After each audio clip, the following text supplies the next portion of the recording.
ज्ञानेश्वर महाराजांनी मागितलेले प्रसादाचे दान म्हणजेच पसायदान. पसायदान हे अलौकिक, अभूतपूर्व आणि अद्भुत आहे. त्यातील उपमा, दृष्टांत, रूपक ह्यामुळे किंवा त्यातील काव्यगुण अथवा भाषागुणांचा पसायदानाच्या अलौकिकत्वाशी फारसा संबंध नाही.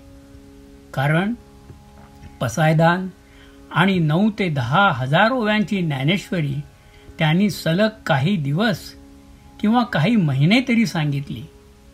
ती ज्ञानेश्वरी हाच मुळात भाषेचाच नव्हे तर ज्ञानाचाच एक मौल्यवान अलंकार आहे.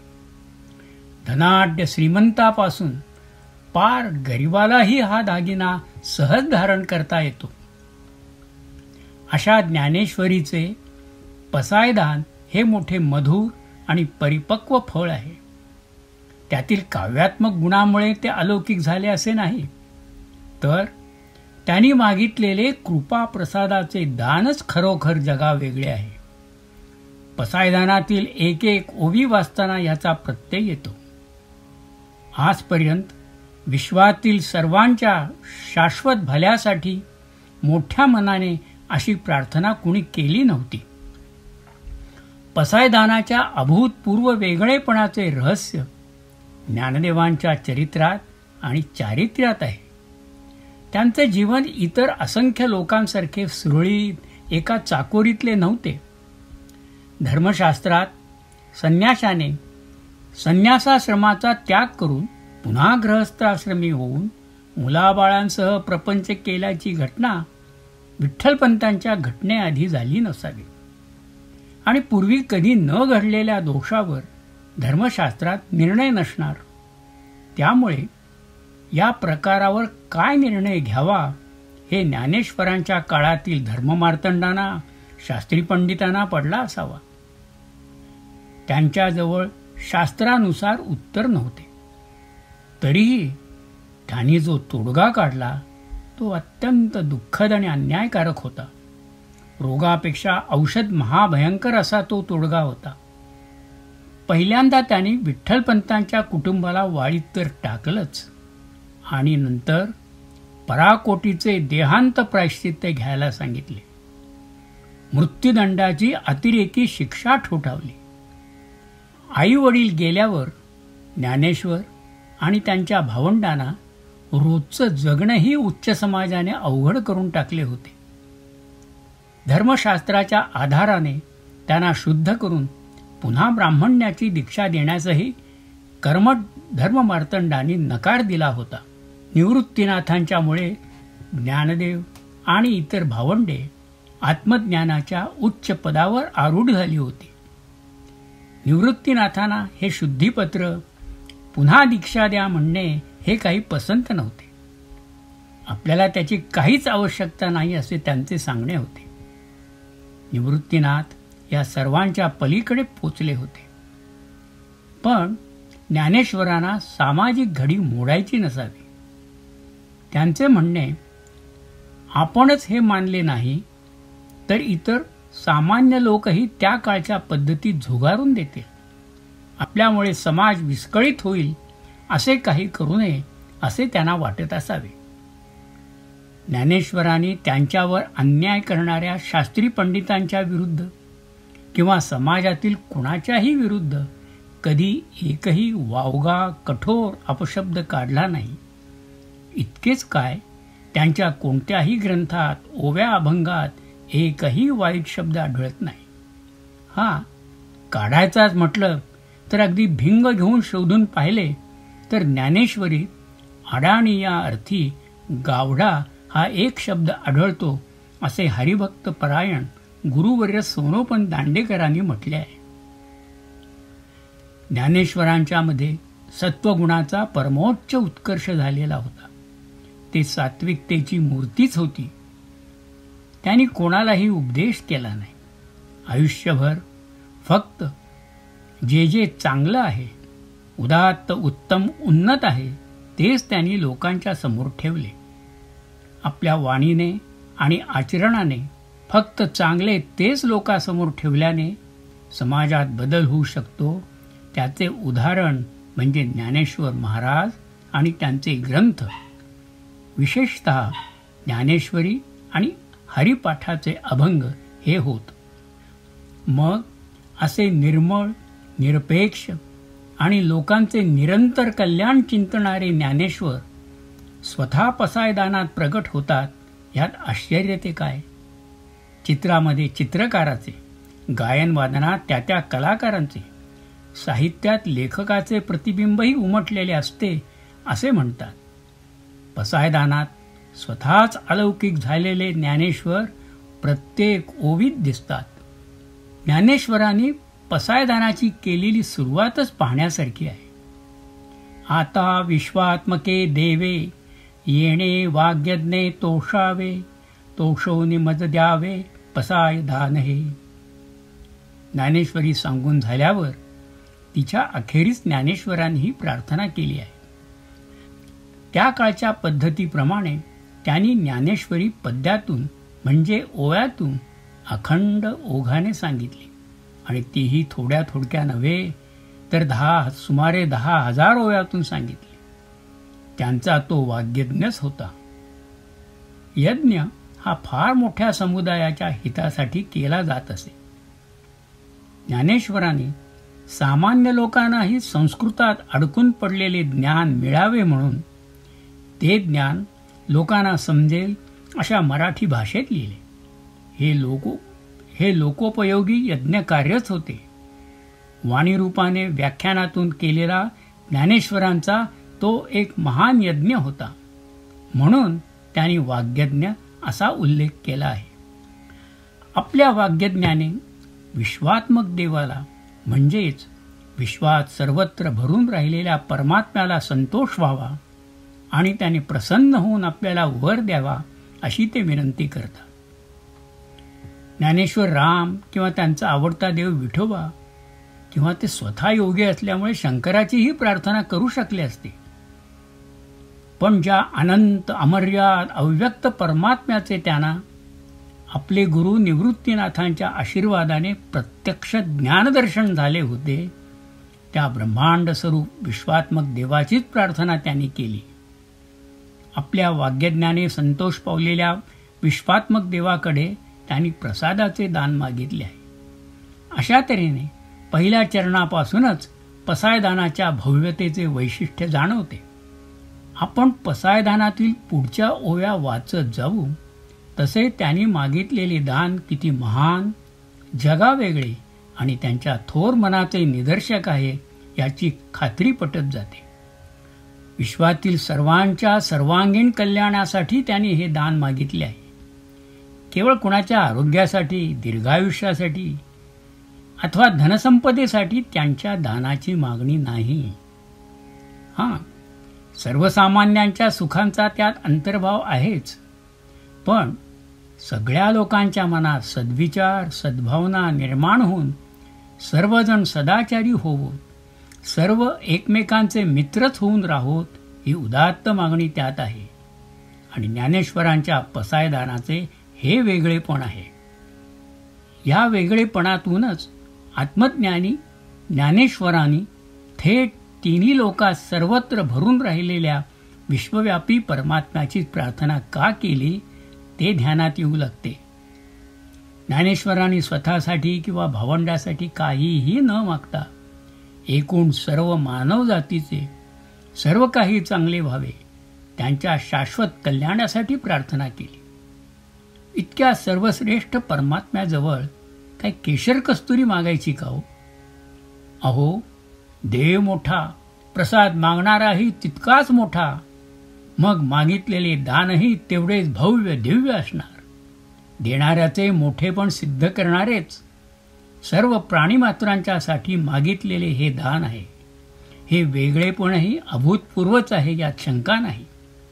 माऊली पुढे म्हणतात, असे दान देगा देवा की ज्या योगे खळांची व्यंकटी सांडो, तया सत्कर्मी रती वाढो, भूता परस्परे पडो मैत्रजी वाचे. ज्यांच्या मनात स्वभावात व्यंकटी म्हणजे वाकडेपणा आहे, जे दुष्ट असतील त्यामुळे त्यांच्या आचरणातही दुराचार आहे, अशांचा त्यांच्यातील वाईट प्रवृत्तींचा, कुविचारांचा नाश हो. त्यांना सद्बुद्धी देऊन त्यांना सत्कर्म करण्याची गोडी लागो. त्यांच्यामधील चांगली कर्मे करण्याची रती म्हणजेच गोडी सतत वाढत राहू. सर्वांच्यामध्ये सामंजस्य वाढीला लागून सकळ जन एकमेकांचे मित्र होवोत. परस्पराविषयीची ही प्रेमाची भावना केवळ माणसामाणसातच नव्हे तर ते आणि सर्व प्राणीमात्रही एकमेकाशी सामंजस्याने राहोत असा त्यात मोठा आशय आहे. आपले हित आपले अहित कशात आहे हे न कळणाऱ्यांच्या बाबतीत ज्ञानदेव काय प्रार्थना करतात ते पहा. दुरितांचे तिमिर जावो, विश्व स्वधर्म सूर्य पाहो, जो जे वांछील तोते लाहो, प्राणी जात. दुरित म्हणजे पाप. पण ह्या ओवीत अज्ञान, अज्ञानामुळे आलेला अंधार किंवा अज्ञानाचा अंधकार असाही अर्थ अभिप्रेत आहे. आपल्या हिताचं काय आणि आपले नुकसान कशात आहे हे कळत नसल्याने ज्यांच्याकडून वाईट कर्मे होत असतात किंवा पापाचरण होते त्यांच्या मनातील हा पातकांचा अंधार, अज्ञानाचा अंधकार दूर कर. त्यांनाच नव्हे तर सर्वांना आपापल्या वाट्याला आलेले स्वाभाविक कर्म, कर्तव्य करण्याची बुद्धी दे. म्हणजेच प्रत्येकाच्या सहज धर्माचे जे कर्म आहे ते काम नेकीने करण्याची, वर्क इज वर्शिप ह्या निष्ठेने करण्याची बुद्धी दे. ज्ञानेश्वर हेच पुन्हा स्पष्ट करताना निराळ्या शब्दात त्यांच्यामध्ये कर्तव्य कर्म करण्याचा सूर्य उगवू दे अशी प्रार्थना करतात. विद्यार्थ्यांना अभ्यास करून विद्याधन मिळवण्याची, तरुणांच्या मध्ये उपजीविकेसाठी करावा लागणारा धंदा, व्यवसाय, नोकरी प्रामाणिकपणे करून स्वकष्टावर पोट भरण्याची प्रवृत्ती सतत जागी राहू दे.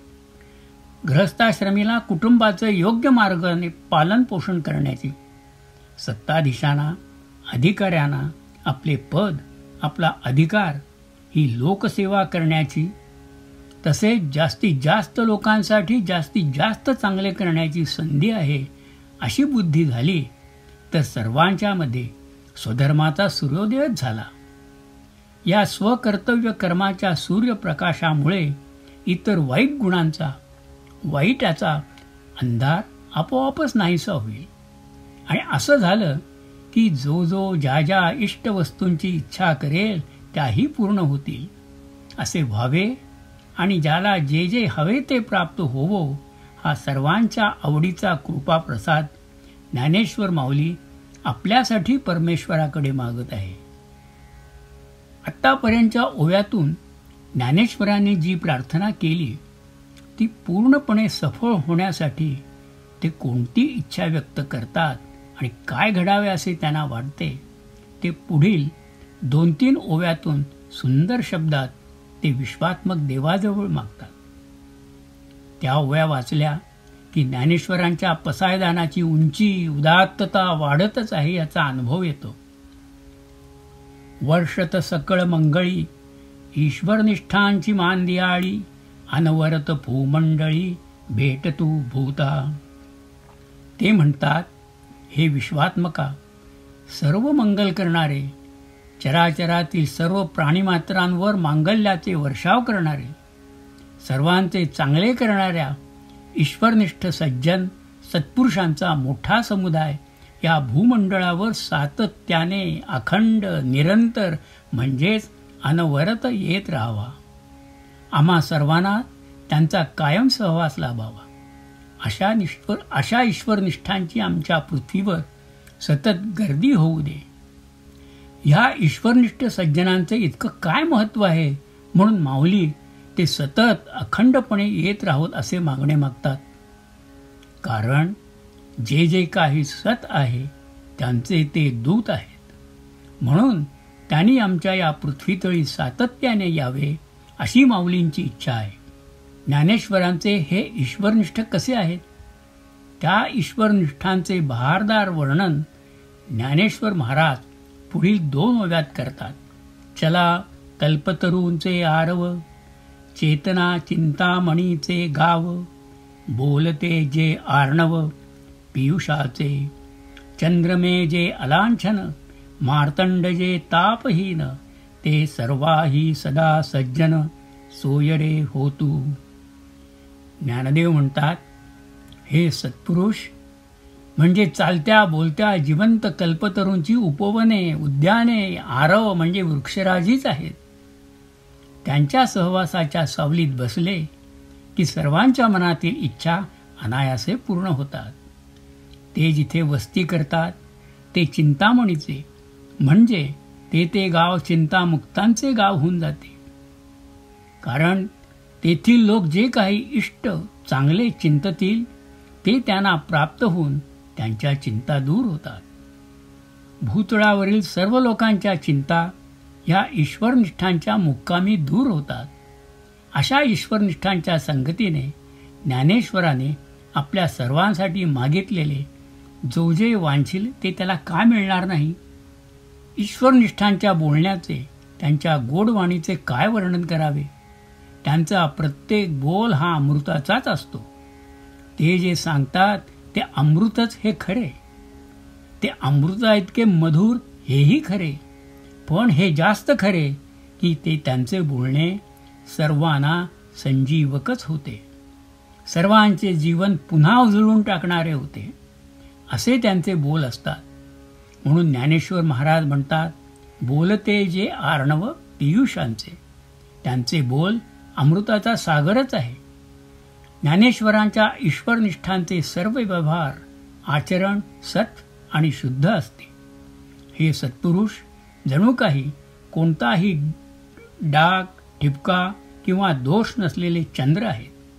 एवढा शुभ्र शीतल चंद्र, त्या चंद्रावरही डाग असतात. हे सज्जन मात्र निष्कलंक आहेत. सूर्य प्रकाश देतो, त्याचबरोबर त्याचा दाहक तापही सर्व चराचराला होतो. ज्ञानेश्वरांचे ईश्वरनिष्ठ सर्वांना प्रकाश देणारे तापहीन सूर्य आहेत. असे हे संत सत्पुरुष सज्जन सदा सर्वदा सर्व काळी आमचे होवोत. पुन्हा सांगायचे तर हे ईश्वरनिष्ठ सज्जन आमच्या भूमंडळी सतत येत राहोत.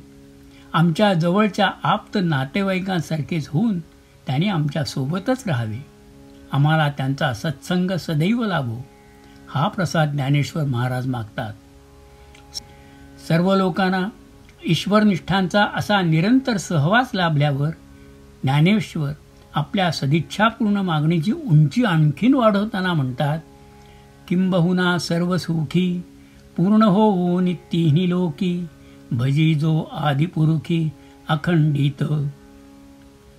इतकेच नाही तर सर्वव्यापी आदिपुरुषाचे अखंड भजन उपासना करून तिन्ही लोकातील सकळ जन पूर्ण सुखी होत अशी ज्ञानेश्वर महाराज इच्छा करतात. ते पुढे म्हणतात, आणि ग्रंथोपजीविये विशेषी लोकीये दृष्टादृष्ट विजये होवावेजी.